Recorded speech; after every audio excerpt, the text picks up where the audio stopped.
BTV देख रहे ਸਾਰੇ ਦਰਸ਼ਕਾਂ ਨੂੰ ਪਿਆਰ ਭਰੀ ਸਤਿ ਸ਼੍ਰੀ ਅਕਾਲ। ਮੈਂ ਸਿਮਰਨਜੀਤ ਕੌਰ ਲੈ ਕੇ ਹਾਜ਼ਰ ਹਾਂ ਕੈਨੇਡਾ ਅਤੇ ਅੰਤਰਰਾਸ਼ਟਰੀ ਖਬਰਾਂ ਦਾ ਬੁਲੇਟਿਨ। ਸਭ ਤੋਂ ਪਹਿਲਾਂ ਸ਼ੁਰੂਆਤ ਕਰਦੇ ਹਾਂ ਮੁੱਖ ਖਬਰਾਂ ਦੇ ਨਾਲ। ਟੋਰਾਂਟੋ ਤੋਂ ਦੁਬਈ ਜਾ ਰਹੀ ਫਲਾਈਟ 'ਚ ਟਰਮੈਕ ਤੇ ਕੈਬਿਨ ਦਾ ਦਰਵਾਜ਼ਾ ਖੋਲਣ ਤੇ ਜ਼ਮੀਨ ਤੇ ਡਿੱਗਿਆ ਯਾਤਰੀ ਏਅਰ ਕੈਨੇਡਾ ਦੀ ਫਲਾਈਟ ਨੂੰ ਗਿਆ ਰੋਕਿਆ। ਓਨਟਾਰੀਓ ਦੇ ਇੱਕ ਘਰ ਵਿੱਚ ਹਥਿਆਰਬੰਦ ਸ਼ੱਕੀ ਲੋਕਾਂ ਨੇ ਬ੍ਰੇਕਿੰਗ ਕਰਨ ਦੀ ਕੋਸ਼ਿਸ਼ ਦੌਰਾਨ ਕੀਤੀ ਗੋਲੀਬਾਰੀ, ਵੀਡੀਓ 'ਚ ਕੈਦ ਹੋਈ ਘਟਨਾ। टीवी स्टेशन ते लाइव हमले तो बाद एक्वाडोर ने हथियारबंद ग्रोहां विरुद्ध जंग दा किता ऐलान। पुलिस ने गैंग दे 13 मैंबरां नूं किता गिरफ्तार। अलास्का एयरलाइंस ने लाजमी जांचां लई शनिवार तक कुछ बोइंग जहाज़ां दीआं उड़ानां नूं किता रद्द। ਹੁਣ ਖਬਰਾਂ ਵਿਸਥਾਰ ਨਾਲ। ਟੋਰਾਂਟੋ ਤੋਂ ਦੁਬਈ ਜਾ ਰਹੀ ਏਅਰ ਕੈਨੇਡਾ ਦੀ ਫਲਾਈਟ ਨੂੰ ਉਦੋਂ ਰੋਕ ਦਿੱਤਾ ਗਿਆ ਜਦੋਂ ਇੱਕ ਯਾਤਰੀ ਨੇ ਟਰਮੈਕ ਤੇ ਕੈਬਿਨ ਦਾ ਦਰਵਾਜ਼ਾ ਖੋਲ੍ਹਿਆ ਤੇ ਉਹ ਜ਼ਮੀਨ ਤੇ ਡਿੱਗ ਗਿਆ। ਏਅਰ ਕੈਨੇਡਾ ਦਾ ਕਹਿਣਾ ਹੈ ਕਿ ਉਹ ਟੋਰਾਂਟੋ ਤੋਂ ਦੁਬਈ ਜਾਣ ਵਾਲੀ ਫਲਾਈਟ ਵਿੱਚ ਸਵਾਰ ਇੱਕ ਯਾਤਰੀ ਦੇ ਕੈਬਿਨ ਦਾ ਦਰਵਾਜ਼ਾ ਖੋਲ੍ਹਣ ਅਤੇ ਪੀਅਰਸਨ ਹਵਾਈ ਅੱਡੇ ਤੇ ਟਰਮੈਕ ਵਿੱਚ ਡਿੱਗਣ ਤੋਂ ਬਾਅਦ ਯਾਤਰੀ ਦੇ ਲੱਗੀ ਸੱਟਾਂ ਦੀ ਜਾਂਚ ਕਰ ਰਿਹਾ ਹੈ। ਇੱਕ ਮੀਡੀਆ ਚੈਨਲ ਨੂੰ ਭੇਜੇ ਇੱਕ ਬਿਆਨ ਵਿੱਚ ਏਅਰ ਕੈਨੇਡਾ ਨੇ ਕਿਹਾ ਕਿ ਇਹ ਘਟਨਾ ਲੰਘੇ ਸੋਮਵਾਰ ਨੂੰ ਫਲਾਈਟ AC 056 ਤੇ ਵਾਪਰੀ ਜਦੋਂ ਜਹਾਜ਼ ਗੇਟ ਤੇ ਸੀ। एयरलाइन के मुताबिक एक यात्री जो आमतौर पर जहाज विच सवार सी अपनी सीट वाल नहीं बढ़िया, सगों उसने जहाज के उल्ट पासे एक कैबिन का दरवाजा खोल दिता। एयर कैनेडा ने कहा कि यात्री टरमैक ते डिगन नाल जख्मी हो गया। जानकारी मुताबिक घटना वापरन तो बाद एमरजेंसी सेवावां अते पुलिस मौके ते पहुंच गई। उड़ान जो कि 319 गाहकां नूं लैके जानी सी देरी नाल रवाना हुई पर बाद विच रवाना हो गई। एयर कैनेडा ने कहा कि ਅਸੀਂ ਪੁਸ਼ਟੀ ਕਰ ਸਕਦੇ ਹਾਂ ਕਿ ਸਾਡੀਆਂ ਸਾਰੀਆਂ ਪ੍ਰਮਾਣਿਤ ਬੋਰਡਿੰਗ ਅਤੇ ਕੈਬਿਨ ਆਪਰੇਟਿੰਗ ਪ੍ਰਕਿਰਿਆਵਾਂ ਦੀ ਪਾਲਣਾ ਕੀਤੀ ਗਈ ਸੀ। ਇਹ ਸਪਸ਼ਟ ਨਹੀਂ ਹੈ ਕਿ ਯਾਤਰੀ ਨੂੰ ਕੈਬਿਨ ਦਾ ਦਰਵਾਜ਼ਾ ਖੋਲ੍ਹਣ ਲਈ ਕਿਸ ਨੇ ਪ੍ਰੇਰਿਤ ਕੀਤਾ। ਏਅਰ ਕੈਨੇਡਾ ਨੇ ਕਿਹਾ ਕਿ ਉਹ ਘਟਨਾ ਦੀ ਸਮੀਖਿਆ ਕਰਨਾ ਜਾਰੀ ਰੱਖ ਰਿਹਾ ਹੈ। ओनटारियो पुलिस हथियारबंद शक्की व्यक्तियों की तलाश कर रही है जो कैमरे 'ਚ कैद हुई वीडियो मुताबिक एक घर विच दाखिल होने की कोशिश कर रहे सन जदों एक परिवार घर के अंदर मौजूद सी। इस हफ्ते के शुरू विच एक मीडिया चैनल नाल गल करते हुए बैरी के पीड़ित परिवार की मैंबर एविक जैरिस ने दस्सिया कि वह ते उसका पति अपने 3 छोटे बच्चों के नाल लगभग 2:30 बजे रोजडेल प्लेस उत्ते अपनी बेसमेंट अपार्टमेंट विच सो रहे सन जदों वह एक जोरदार धमाके नाल जाग पई। जदों उन्हां नूं एहसास होया कि शक्की लोकां दा एक समूह पिछले दरवाजे राहीं उन्हां दे घर विच दाखिल होने की कोशिश कर रहा है तां उसने कहा कि उन्हां ने शक्कियां ते चिकना शुरू कर दिता अते जगह छड्ड के उत्थों जाण लई कहा। रिहाइश के अंदर अते बाहर तो वीडियो निगरानी फुटेज विच 4 नकाबपोश शक्की व्यक्ति नूं एक शॉटगन अते एक हैंडगन नाल लैस घर विच दाखिल होने की कोशिश करते हुए दिखाया गया है। एक पॉइंट ते एक शक्की व्यक्ति नूं दरवाजे की टुटी हुई खिड़की राहीं अंदर पहुंच करते हुए भी देखा जा सकता है जो अंदरों इसनूं खोलण की कोशिश कर रहा है पर शक्की व्यक्ति असफल रहा क्योंकि 2 डेड बोल्ट मौजूद सन जो दरवाजा खोलण तो रोकते सन। जैरिस ने दस्सिया कि दरवाजे राहीं गोलीबारी की गई गोली घर दे अंदर ड्राईवॉल विच जा बजी। उसने अगे कहा कि उसनूं नहीं पता कि कोई उन्हां दे घर विच क्यों वड़ना चाहेगा। बैरी पुलिस सार्जेंट पीटर लियोन ने कहा कि जांचकर्ता ब्रेक-इन दे इस मामले 'च अपनी जांच कर रहे हैं अते यह पता लगाउण दी भी कोशिश कर रहे हैं कि आखिर अजिहा क्यों किया गया। बैरी पुलिस इलाके के वसनीकां नूं शक्की व्यक्तियां जां गतिविधि लई किसी भी वीडियो निगरानी फुटेज की जांच करने की अपील कर रही है। सेंट्रल एडमिंटन विच पुलिस ने 8वें इनकैंपमेंट की स्वीप के तौर पर कई लोगों को गिरफ्तार किया है। घट्टो घट्ट 3 लोगों को लंघे बुधवार को सेंट्रल एडमिंटन के होमलैस इनकैंपमेंट तो हथकड़ियां विच लिजाया गया जदों एक दिन बाद उत्थे रहण वाले कई लोगों ने जगह नूं छड्डण के आदेशों तो इनकार कर दिता सी। पुलिस ने दोपहर के करीब रोलैंड रोड अते 95 स्ट्रीट ते खाली जमीन ते स्थित डेरे नूं पीली टेप नाल घेरना शुरू कर दिता सी। एक मीडिया चैनल उत्थे मौजूद सी जदों अधिकारी कैंप विच कई लोकां तक पहुंच कर रहे सन। इस तो पहला कि बहुत सारे लोगों नूं हथकड़ियां विच लिजाया जांदा एक झगड़ा कैमरे विच कैद हो गया ते बाकियां नूं पुलिस टेप ते पिछे तक दिता गया। लंघे बुधवार नूं लगभग 2 दर्जन लोग कैंपां नूं हटाउण दा विरोध करन लई एडमिंटन पुलिस सर्विस हैडकुआटर विखे इकट्ठे होए। जदों विरोध प्रदर्शन हो रहा सी एक जज ने एक अदालती हुक्म नूं वधाउण दा फैसला कीता जो शहर नूं कैंपां नूं हटाउण दी इजाजत दिंदा है जदों तक कुछ शर्तां पूरीआं हुंदियां हन। इस आदेश नूं अगले मंगलवार तक वधा दिता गया सी। दस दईए कि रोलैंड रोड इनकैंपमेंट पुलिस अते सिटी ऑफ एडमिंटन द्वारा उच्च जोखमां विच मन्ने गए 8 विचों एक है। बाकी 7 नूं पहलां ही क्लीयर कर दिता गया सी। जानकारी मुताबिक गिरफ्तारियां तो थोड़ी देर बाद वाइट प्रोटेक्टिव सूट्स विच कामे कैंप की समग्री नूं एडमिंटन दे वाइट सिटी दे ट्रकां विच लोड करदे होए देखे गए। ਨੈਨੋਸ ਰਿਸਰਚ ਸ਼ੋਅ ਤੋਂ ਰਾਸ਼ਟਰੀ ਟਰੈਕਿੰਗ ਇੱਕ ਨਵੇਂ ਸਾਲ ਦੀ ਸ਼ੁਰੂਆਤ ਕਰਦੇ ਹੋਏ ਕੈਨੇਡੀਅਨ ਦੇਸ਼ ਜਿਸ ਦਿਸ਼ਾ ਵੱਲ ਜਾ ਰਿਹਾ ਹੈ ਉਸ ਬਾਰੇ ਬਹੁਤ ਜ਼ਿਆਦਾ ਆਸ਼ਾਵਾਦੀ ਮਹਿਸੂਸ ਨਹੀਂ ਕਰ ਰਹੇ ਹਨ। ਵੋਟਰਾਂ ਦੀ ਗਿਣਤੀ ਇੱਕ ਦਹਾਕੇ ਵਿੱਚ ਸਭ ਤੋਂ ਉੱਚੀ ਫੈਡਰਲ ਸਰਕਾਰ ਦੀ ਕਾਰਗੁਜ਼ਾਰੀ ਬਾਰੇ ਨਕਾਰਾਤਮਕ ਵਿਚਾਰਾਂ ਨੂੰ ਦਰਸਾਉਂਦੀ ਹੈ। 27 ਦਸੰਬਰ ਅਤੇ 29 ਦਸੰਬਰ 2023 ਦੇ ਵਿਚਕਾਰ ਮੁਕੰਮਲ ਹੋਏ ਟਰੈਕਿੰਗ ਦੇ ਨਵੀਨਤਮ ਦੌਰ ਦੇ ਮੁਤਾਬਕ ਜਦੋਂ ਇਹ ਪੁੱਛਿਆ ਗਿਆ ਕਿ ਕੈਨੇਡੀਅਨ ਫੈਡਰਲ ਸਰਕਾਰ ਦੀ ਕਾਰਗੁਜ਼ਾਰੀ ਨੂੰ ਬਹੁਤ ਵਧੀਆ ਤੋਂ ਬਹੁਤ ਮਾੜੇ ਤੱਕ ਦੇ ਪੈਮਾਨੇ ਤੇ ਕਿਵੇਂ ਵਰਣਨ ਕਰਨਗੇ ਤਾਂ 37% ਸਰਵੇ ਦੇ ਉੱਤਰਦਾਤਾਵਾਂ ਨੇ ਕਿਹਾ ਕਿ ਉਹ ਸੋਚਦੇ ਹਨ ਕਿ ਪ੍ਰਧਾਨ ਮੰਤਰੀ ਜਸਟਿਨ ਟਰੂਡੋ ਦੀ ਟੀਮ ਬਹੁਤ ਮਾੜੀ ਪ੍ਰਦਰਸ਼ਨ ਕਰ ਰਹੀ ਹੈ ਅਤੇ ਸਿਰਫ 5% ਇਹ ਸੋਚਦੇ ਹਨ ਕਿ ਘੱਟ ਗਿਣਤੀ ਲਿਬਰਲ ਸਰਕਾਰ ਇੱਕ ਬਹੁਤ ਵਧੀਆ ਕੰਮ ਕਰ ਰਹੀ ਹੈ। ਜਾਣਕਾਰੀ ਮੁਤਾਬਕ ਪਿਛਲੀ ਵਾਰ 2013 ਵਿੱਚ ਕੈਨੇਡੀਅਨਸ ਦੀ ਅਸਵੀਕਾਰਤਾ ਇੰਨੀ ਜ਼ਿਆਦਾ ਸੀ ਜਦੋਂ 38% ਦੀ ਉੱਤਰਦਾਤਾਵਾਂ ਨੇ ਤਤਕਾਲੀ ਪ੍ਰਧਾਨ ਮੰਤਰੀ ਸਟੀਫਨ ਹਾਰਪਰ ਦੀ ਕੰਜ਼ਰਵੇਟਿਵ ਸਰਕਾਰ ਨੂੰ ਬਹੁਤ ਮਾੜੀ ਕਾਰਗੁਜ਼ਾਰੀ ਵਜੋਂ ਦਰਜਾ ਦਿੱਤਾ ਸੀ। ਪਰ ਉਸ ਸਮੇਂ 12% ਦੀ ਉੱਤਰਦਾਤਾਵਾਂ ਨੇ ਫੈਡਰਲ ਸਰਕਾਰ ਨੂੰ ਬਹੁਤ ਵਧੀਆ ਕੰਮ ਕਰਨ ਬਾਰੇ ਮੰਨਿਆ। ਇਸ ਤਰ੍ਹਾਂ ਜਦੋਂ ਦੇਸ਼ ਦੀ ਦਿਸ਼ਾ ਬਾਰੇ ਕੈਨੇਡੀਅਨਸ ਦੇ ਵਿਚਾਰਾਂ ਦੀ ਗੱਲ ਆਉਂਦੀ ਹੈ ਤਾਂ 2023 ਵਿੱਚ ਵਧੇਰੇ ਕੈਨੇਡੀਅਨਸ ਨੇ ਕਿਹਾ ਕਿ ਉਹ ਸੋਚਦੇ ਹਨ ਕਿ ਕੈਨੇਡਾ 2013 ਤੋਂ ਬਾਅਦ ਦੇ ਕਿਸੇ ਵੀ ਸਾਲ ਨਾਲੋਂ ਗਲਤ ਦਿਸ਼ਾ ਵੱਲ ਵਧ ਰਿਹਾ ਹੈ, ਜਦੋਂ ਕਿ ਸਰਵੇ ਕਰਨ ਵਾਲਿਆਂ ਵਿੱਚੋਂ 55% ਨੇ ਕਿਹਾ ਕਿ ਹਾਰਪਰ ਦੀ ਸਰਕਾਰ ਅੱਗੇ ਵਧ ਰਹੀ ਹੈ ਤੇ ਦੇਸ਼ ਗਲਤ ਦਿਸ਼ਾ ਵਿੱਚ ਹੈ।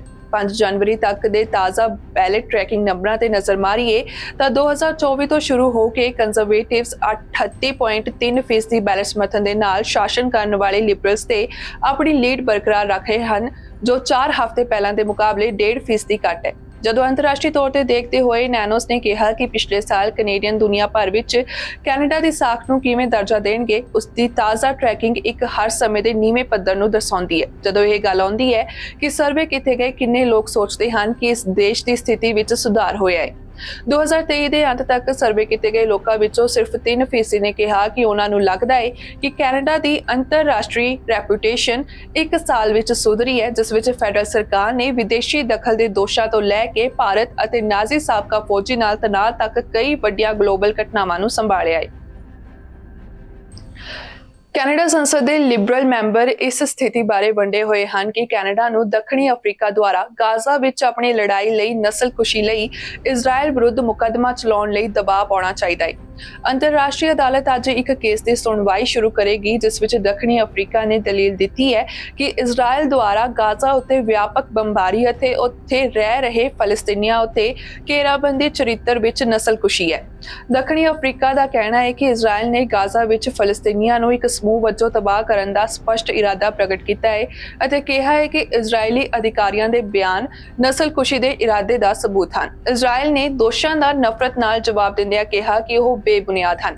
ਉੱਥੇ ਹੀ ਕੈਨੇਡੀਅਨ ਸਰਕਾਰ ਨੇ ਇਸ ਕੇਸ ਤੇ ਕੋਈ ਸਥਿਤੀ ਪ੍ਰਗਟ ਨਹੀਂ ਕੀਤੀ ਹੈ, ਪਰ ਬਾਅਦ ਵਿੱਚ ਫਲਸਤੀਨੀ ਰਾਜਦੂਤ ਅਤੇ ਓਟਵਾ ਵਿੱਚ ਦੱਖਣੀ ਅਫਰੀਕਾ ਦੇ ਹਾਈ ਕਮਿਸ਼ਨਰ ਦੋਵੇਂ ਜਨਤਕ ਤੌਰ ਤੇ ਕੈਨੇਡਾ ਨੂੰ ਨਸਲਕੁਸ਼ੀ ਦੀ ਦਲੀਲ ਨੂੰ ਸਮਰਥਨ ਦੇਣ ਲਈ ਬੁਲਾਉਣਗੇ।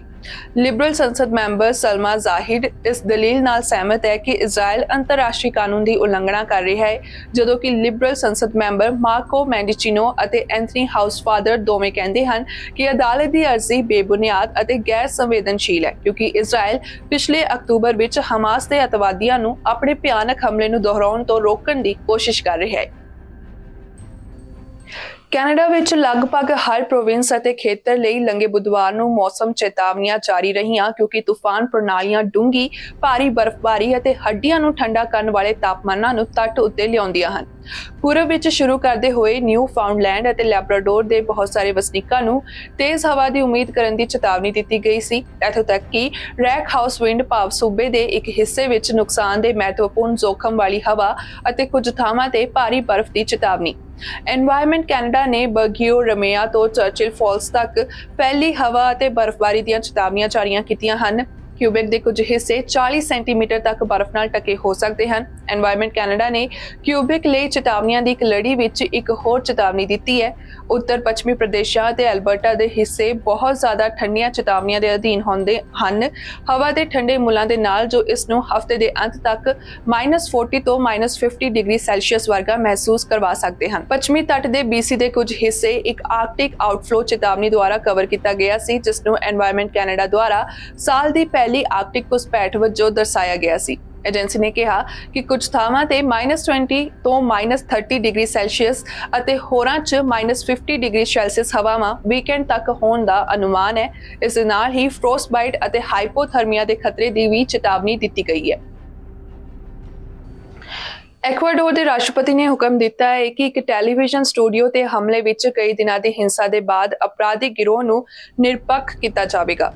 ਜ਼ਿਕਰਯੋਗ ਹੈ ਕਿ ਲੰਘੇ ਮੰਗਲਵਾਰ ਨੂੰ ਨਕਾਬਪੋਸ਼ ਬੰਦੂਕਧਾਰੀ ਇੱਕ ਪ੍ਰਸਾਰਣ ਦੌਰਾਨ ਜਨਤਕ ਟੈਲੀਵਿਜ਼ਨ ਚੈਨਲ TC ਦੇ ਲਾਈਵ ਸਟੂਡੀਓ ਵਿੱਚ ਦਾਖਲ ਹੋ ਗਏ ਅਤੇ ਸਟਾਫ ਨੂੰ ਫਰਸ਼ ਤੇ ਲੰਬੇ ਪੈਣ ਲਈ ਮਜਬੂਰ ਕੀਤਾ। ਜਾਣਕਾਰੀ ਮੁਤਾਬਕ ਪੁਲਿਸ ਨੇ ਇਸ ਹਮਲੇ ਤੋਂ ਬਾਅਦ 13 ਗ੍ਰਿਫਤਾਰੀਆਂ ਕੀਤੀਆਂ, ਜਿਸ ਵਿੱਚ 2 ਕਰਮਚਾਰੀਆਂ ਦੇ ਜ਼ਖਮੀ ਹੋਣ ਦੀ ਵੀ ਸੂਚਨਾ ਹੈ।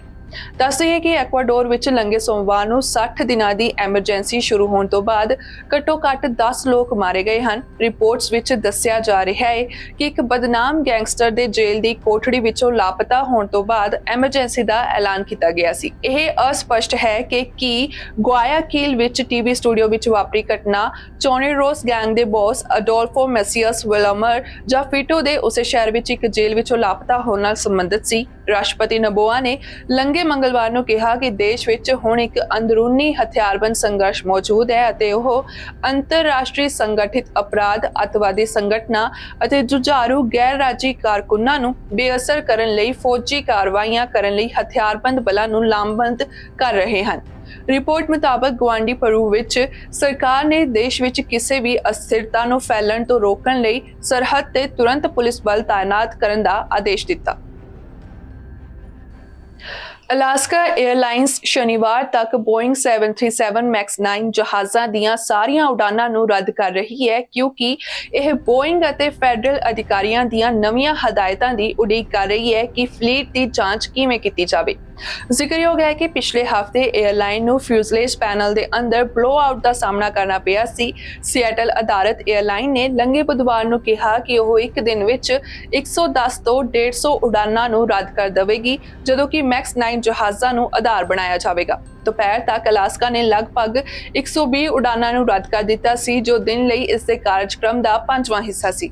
ਯੂਨਾਈਟਿਡ 에ਅਰਲਾਈਨਸ ਇਕਲੌਤੀ ਹੋਰ US ਕੈਰੀਅਰ ਹੈ ਜੋ ਮੈਕਸ 9 ਦਾ ਸੰਚਾਲਨ ਕਰਦੀ ਹੈ, ਜਿਸਨੇ ਲਗਭਗ 200 ਉਡਾਨਾਂ ਨੂੰ ਰੱਦ ਕਰ ਦਿੱਤਾ ਸੀ, ਪਰ ਇਹ ਸਪਸ਼ਟ ਨਹੀਂ ਸੀ ਕਿ ਬੋਇੰਗ ਜਹਾਜ਼ ਨਾਲ ਕਿੰਨੀਆਂ ਕੰਪਨੀਆਂ ਸੰਬੰਧਿਤ ਸਨ। ਇਸ ਬਾਰੇ ਬੋਇੰਗ ਅਤੇ ਫੈਡਰਲ ਹਵਾਬਾਜ਼ੀ ਪ੍ਰਸ਼ਾਸਨ ਨੇ ਤੁਰੰਤ ਕੋਈ ਟਿੱਪਣੀ ਨਹੀਂ ਕੀਤੀ। ਜ਼ਿਕਰਯੋਗ ਹੈ ਕਿ FAA ਨੇ ਸ਼ਨੀਵਾਰ ਨੂੰ ਸੰਯੁਕਤ ਰਾਜ ਵਿੱਚ ਸਾਰੇ ਮੈਕਸ 9s ਨੂੰ ਗਰਾਊਂਡ ਕਰ ਦਿੱਤਾ ਸੀ, ਜਿਸ ਦਿਨ ਇੱਕ ਡੋਰ ਪਲੱਗ ਨਾਮਕ ਇੱਕ ਪੈਨਲ ਨੇ ਓਰੇਗਨ ਉੱਤੇ ਅਲਾਸਕਾ 에ਅਰਲਾਈਨਸ ਦੇ ਇੱਕ ਜੈਟ ਨੂੰ ਉਡਾ ਦਿੱਤਾ, ਜਿਸ ਨਾਲ ਜਹਾਜ਼ ਦੇ ਪਾਸੇ ਵਿੱਚ ਇੱਕ ਮੋਰੀ ਹੋ ਗਈ।